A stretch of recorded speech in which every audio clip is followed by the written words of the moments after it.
हुसैन है,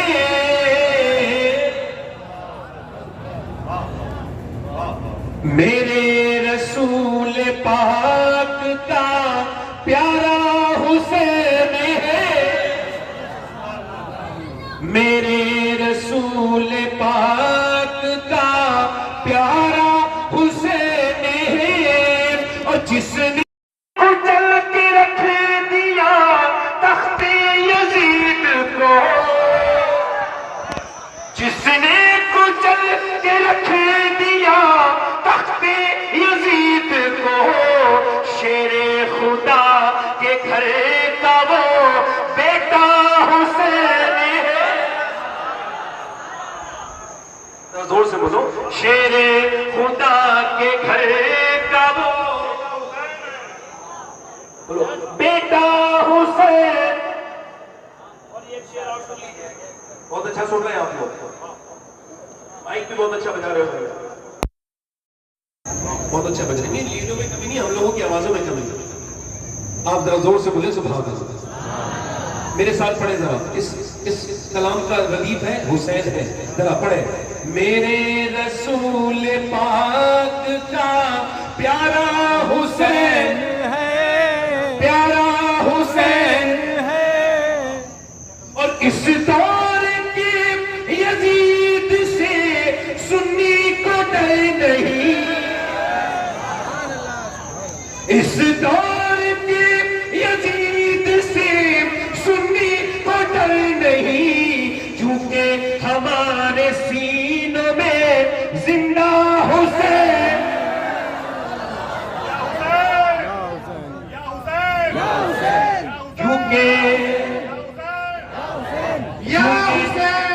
क्योंकि हमारे सीनों में जिंदा।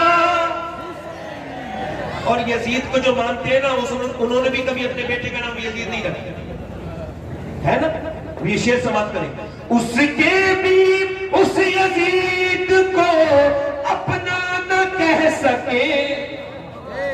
हाजी उस्मान साहब शेर समाप्त करें, उसके भी उस यजीद को अपना न कह सके। अरे दुनिया ये कह रही है हमारा हुसैन, और दुनिया ये कह,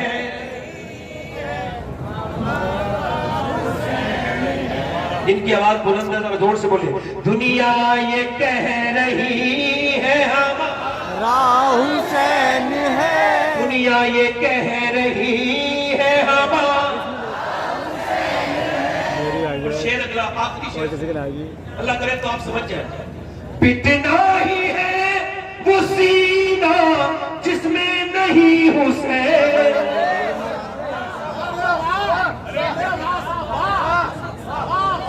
पिटना ही है वो सीना जिसमें नहीं हुसैन। हम आशिकों के सीनों में आका हुसैन है, हम आशिकों के सीनों में।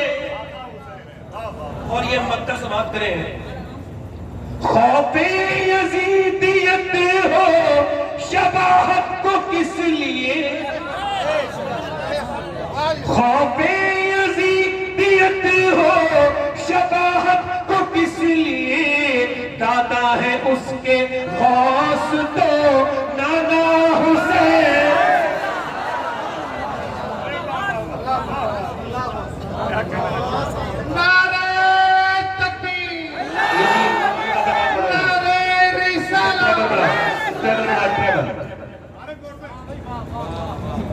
यजीद बनते हैं लोग आज भी कोशिश से, और हुसैन बनते नहीं, खुदा बनाता है।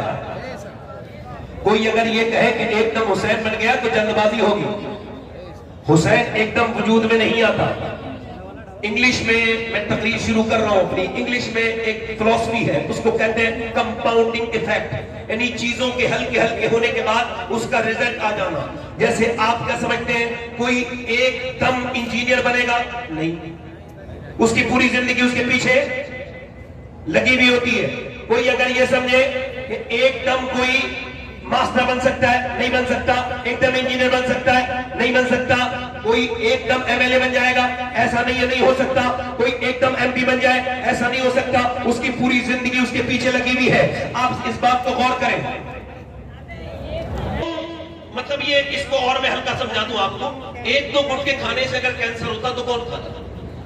एक लंबी मेहनत करनी पड़ती है, 20-25 साल, फिर कहीं जाकर के इंसान के मुंह में कीड़े पड़ते हैं, उसको कैंसर होता है। डॉक्टर कहता है कि अब आपका खेल खत्म हो गया, अब आपका गुटखा जो है ना आपकी जान ले लेगा। वो कहता है मैं गुटखा छोड़ दूंगा। वो कहता है अब तो दुनिया छोड़ने का वक्त है, अब आप गुटखा क्या छोड़ेंगे? एक दो सिगरेट पीने से बंदे को जो है ना एकदम अटैक नहीं पड़ता, 20-25 साल चैन स्मोकर बनना पड़ता है, फिर कहीं जाकर के इंसान को जो है ना वो इंसान को जो है वो ये उसके दिल का दौरा पड़ता है, उसको अटैक आता है। ऐसे ही कोई भी चीज एकदम नहीं होती, एकदम किसी का पेट बाहर नहीं आता। लंबी चिकनी चीजें खानी पड़ती है, लगातार बहुत दिन में खाना पड़ता है, बहुत दिनों में जाकर के इंसान की हैयत बदलती है, उसका पेट बाहर को आता है, न सेहत एकदम खराब होती है, न तबीयत एकदम खराब होती है। कोई एकदम ये कहे कि कोई एकदम बरेली में ताजुश शरिया बन गया, नहीं नहीं, एकदम कोई अख्तर रजा ताजुश शरिया नहीं बना। पहले उसने 15 साल हुजूर मुफ्ती आजम हिंद की खिदमत में रहा है, उसने मुफ्ती आजम की दरवाजे पर जारोदकशी की है, उसने मुफ्ती आजम की नजर का फैज पाया है। पहले उसने मुफ्ती आजम की नजर से वो मुस्तफीद हुआ है, फिर कहीं जाकर के दुनिया ने उसको ताजुश शरिया कहा है। खुद ताजुश शरिया कहते हैं मुफ्ती आजम का जर्रा क्या बना अख्तर रजा, महफिल अंजुम में अख्तर दूसरा मिलता नहीं। यानी जब मुफ्ती आजम की नजर पड़ती है तो अख्तर रजा बनता है, और जब आला हज़रत की नजर पड़ती है तो बंदा मुफ्ती आजम बनता है। और सुनिए, जब नजर पड़ती है बाबा फरीदुद्दीन गंजे शकर की और एक लंबी तरबियत होती है, एक लंबा मुजाहिदा, तब कोई जाकर के अलाउद्दीन अलिया मसाबिर कलियरी बनता है। और एकदम कोई निजामुद्दीन महबूब इलाही नहीं बनता। पहले बाबा फरीद उसको संवारते हैं, उसको बनाते हैं, उसको सिखाते हैं, तब कोई जाके निजामुद्दीन महबूब इलाही बनता है। एक नजर पड़ती है जब मोइनुद्दीन की, तब कोई कुतुबुद्दीन बनता है। और जब एक नजर पड़ती है उस्मान हारूनी की, तब कोई मोइनुद्दीन बनता है। और जब कोई नजर डालता है अबू सालेह, तो शेख अब्दुल कादिर बनता है। और सुनो, जब अली नजर डालता है और नबी अपनी गोद में उठाता है और फातिमा दूध पिलाती है, तब कहीं जाके हुसैन बनता है।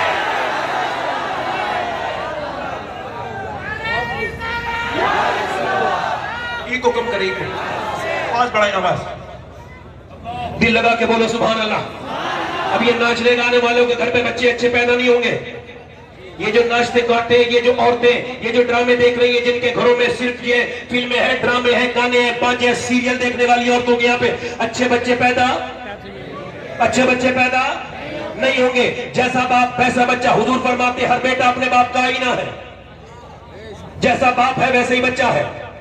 हर आदमी के अंदर विरासत अपने बाप के लिए भी है, हर आदमी विरासत लेके चल रहा है। अच्छा मैं आपको बताऊं, अभी हार्वर्ड ने रिसर्च किया, ये बच्चे पागल कौन पैदा होते हैं? पागल यानी मां के पेट से ही पागल। ये कौन बच्चे? इन पर रिसर्च हुआ और रिसर्च चला 27 साल। फिर उन्होंने बताया कि जब मां के पेट में बच्चा होता है, 80% बच्चे ये मेंटली डिस्टर्ब इस वजह से पैदा होते हैं कि जब मां के पेट में थे तो इसके शौहर ने इसको मारा। अच्छा जब मारा, उस जाहिल को पता नहीं था कि वो बीवी पे जुल्म नहीं कर रहा है, उसके पेट के बच्चे पे जुल्म कर रहा है। अब जब वो बच्चा जो हो गया, वो बच्चा पैदा हुआ पागल। अब चाहे दिल्ली दिखाओ, चाहे बंबई दिखाओ, चाहे यहाँ इलाज कराओ, अब अपने किए का तो कोई इलाज नहीं ना। अब मुझे बताओ आप, जब इंसान अपनी बीवी को मारता तोड़ता, बच्चे छोटे होते हैं, तो इसको आज साइंस प्रूफ कर रहा है। अच्छा देखो आप जरा गौर करो, शेख अब्दुल कादिर जीलानी की अम्मी जो थी वो हाफिजा थी, तो गौसुल आजम मां के पेट से हाफिज हुए। अब यहूदियों ने क्या किया? यहूदी ये करते हैं कि जब औरत के बच्चा पैदा होने वाला होता है, यानी उसको जब उम्मीद होती है, तो वो उसको सिर्फ अगर वो डॉक्टर बनाना चाहते हैं तो डॉक्टरी की किताबें पढ़वाते हैं, उस औरत को डॉक्टरी का माहौल देते हैं। आप समझ रहे हैं मेरी बात को? नहीं, उसको जैसा बच्चे को बनाना होता है।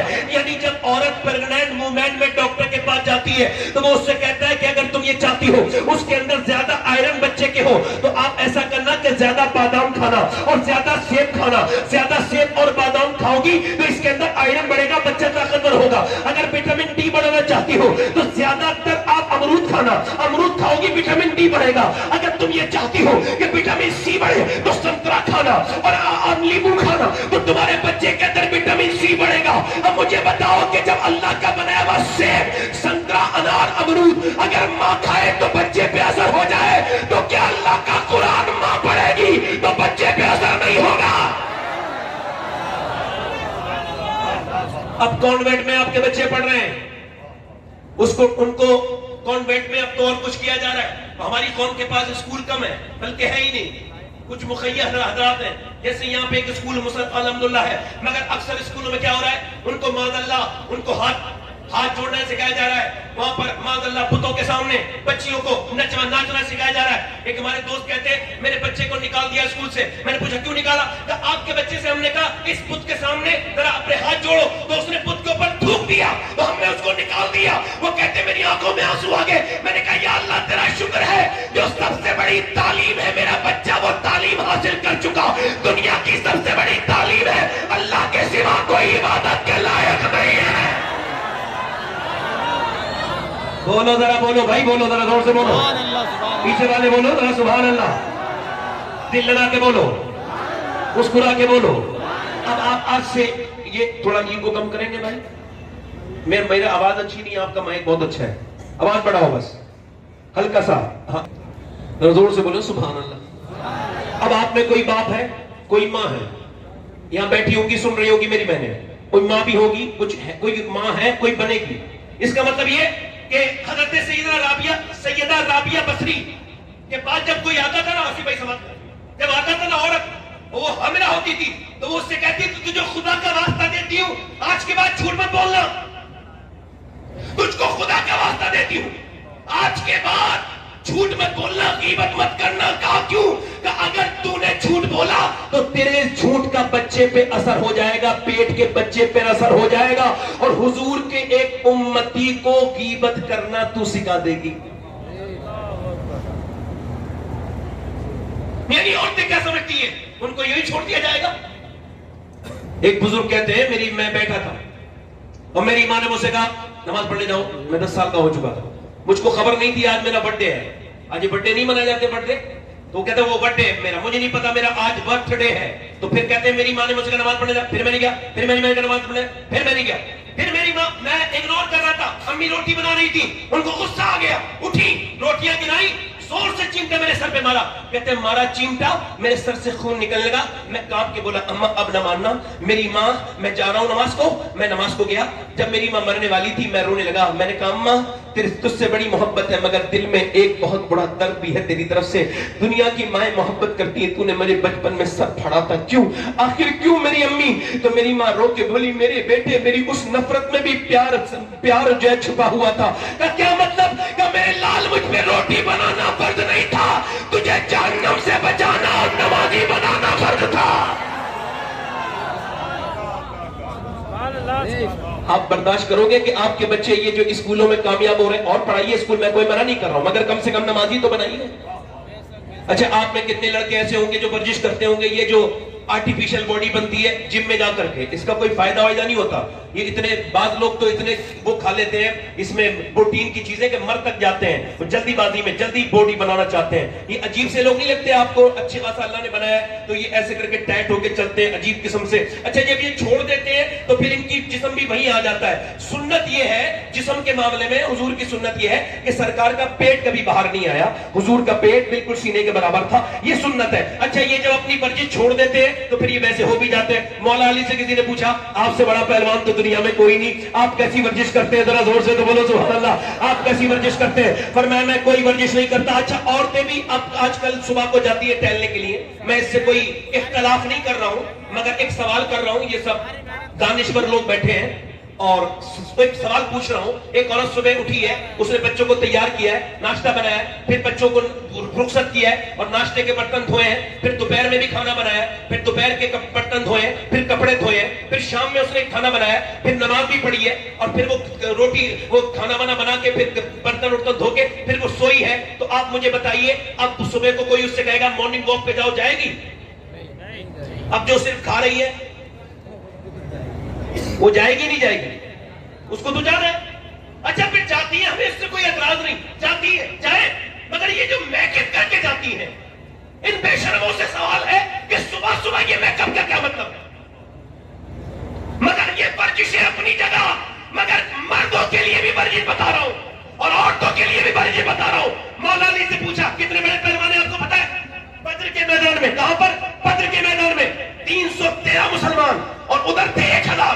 जब उन्हें बांध के उनको मारा तो उनमें से 70 मारे गए। कितने मारे गए बोलो? पूरा बदमा बोलो। कितने? 70। और 70 में से 312 लोगों ने मिलकर मारे 35 और अकेले अली ने मारे 35। बोलो बल्ला कह रहा हूं, जलसे में बदजौक आदमी का काम नहीं है। बदजौक बंदा ये जो कभी नहीं मुस्कुराता है, जहां जाए माहौल खराब। अगर ये कभी नहीं मुस्कुराने वाला, घर में घुसे बच्चे डर जाते हैं इसे देख के।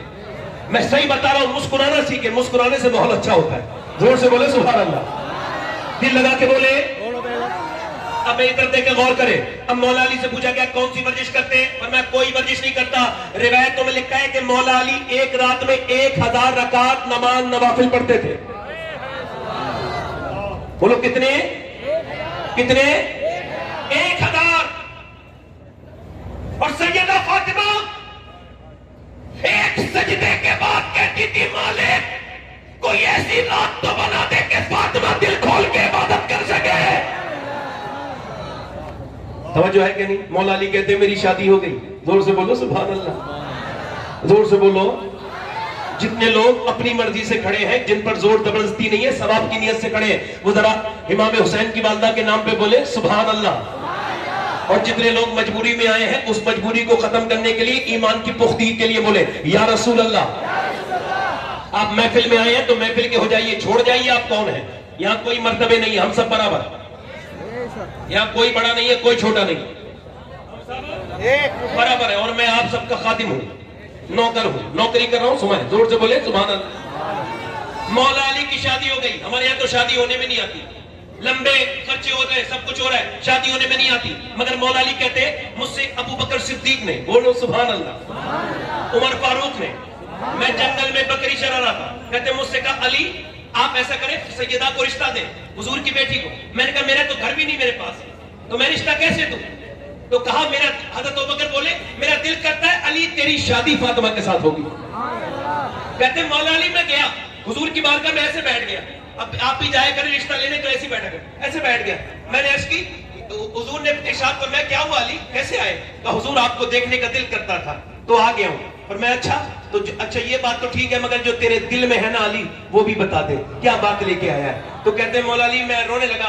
मैंने कहा हुजूर आपने मुझे मेरे बाप से लेके पाला था, अली आपका गुलाम है, आपका नौकर है, आपने बाप की जगह पाला, आपने तालीम दी, एक मेहरबानी और कर दीजिए, अपनी बेटी का रिश्ता मुझे दे दीजिए। कहते हुजूर खामोश हो गए। मैं डरने लगा कहीं हुजूर मना ना कर दे, मगर सरकार फिर मुस्कुराए और कहा अली तुझे मुबारक हो, मैं जिब्राइल का इंतजार कर रहा था, अल्लाह ने अभी जिब्राइल को भेजा है और फरमाया है कि फातिमा की शादी अली के साथ कर दी जाए, यही अल्लाह की मर्जी है। आपकी बीवियां परेशान हुआ करे तो उनसे लड़ाई ना लड़ा करो, कैसे मुंह बना बैठी है, क्या हो गया? नहीं, आपके लिए सुन्नत ये है कि हुजूर की सुन्नत ये है कि जब अम्मी आयशा रूठ जाती थी तो हुजूर मना लेते। वैसे भी थानेदार के पास जलील हो कर लेते, आपस में क्या कर लेते हैं बोलो? क्या कर लेते हैं बोलो? बात कर लेते हैं। मौला अली कहते हैं मैंने पूछा क्या हुआ है फातिमा? कह लगी मेरे बच्चे बड़े बीमार, ठीक नहीं हो रहे, माँ को फिक्र है। बाप ने क्या कहा? चलो फातिमा हम दुआ करते हैं।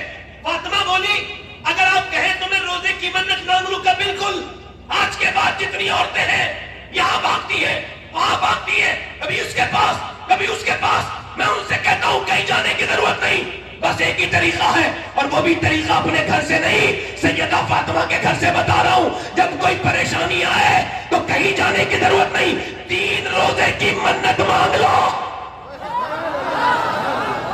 पूरा बंदा बोलो, जरा अकीदे मजबूत करो, जोर से बोलो। अल्लाह तुम्हें सलामत रखे, किसी को तो किसी के मोहताज ना हो, अल्लाह करे तुम कभी दोनों हाथ उठा के बोलो सुभान अल्लाह। अल्लाह तुम्हें किसी का मोहताज न करे। अपनी बीवियों को, अपनी बहनों को यह समझाना कि हम ये सुन के आए हैं कि जब हसन हुसैन बीमार हुए थे तो मौला अली ने हाथ उठाए थे और कहा था ऐ अल्लाह मेरे बच्चों को शिफा दे दे, ऐ अल्लाह मेरे बच्चों को शिफा दे दे। मुझे बता